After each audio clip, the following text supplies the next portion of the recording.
শান্তি যদি পেতে চাও ইসলামকে মেনে নিতে হবে, তবেই তুমি শান্তির মধ্যে থাকতে পারবে। ইসলামের মধ্যে শান্তি, অল্প তুষ্টির মধ্যে শান্তি। আল্লামা তাকি উসমানী একটি কিতাব লিখেছেন শান্তির ঠিকানা, যেটা অনুবাদ করা হয়েছে, পারলে আপনারা কিনে নেবেন। এই কিতাবটির মধ্যে এমন কিছু তথ্য দেওয়া হয়েছে যে অল্প তুষ্টি যারা থাকে তারাই শান্তিতে থাকে। কিভাবে?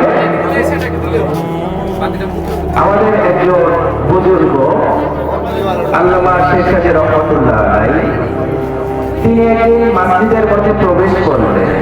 কোথায় প্রবেশ করলেন ভাই? মসজিদে নামাজ আদায়ের জন্য।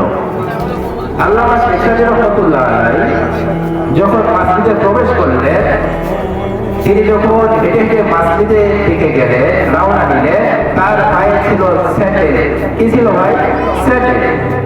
কিন্তু তিনি একটি বিষয় লক্ষ্য করলেন যে আরো কিছু মানুষ মসজিদে নামাজ পড়ার জন্য যাচ্ছে, তাদের পায়ে শুধু স্যান্ডেল না, তাদের পায়ে চামড়া জুতা। কিসের জুতা?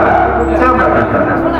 তিনি একটু মন খারাপ করলেন, মনটা একটু মলিন হয়ে গেল। তাহারি তারাও মানুষ, আমিও মানুষ, আমার সামর্থ্য নাই, আমি স্যান্ডেল পরে কোথায় যাচ্ছি? মসজিদে যাচ্ছি নামাজ আদায়ের জন্য। আর কিছু কিছু ভাই তারা চামড়া জুতা পরে মসজিদে থেকে যাচ্ছে নামাজ আদায়ের জন্য।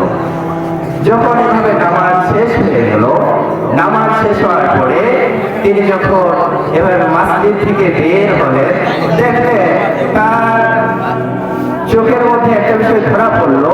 একটা মানুষ, তিনিও নামাজ পড়ে বের হয়েছে, কিন্তু তার একটা পা নাই। কি নাই ভাই? পা নাই।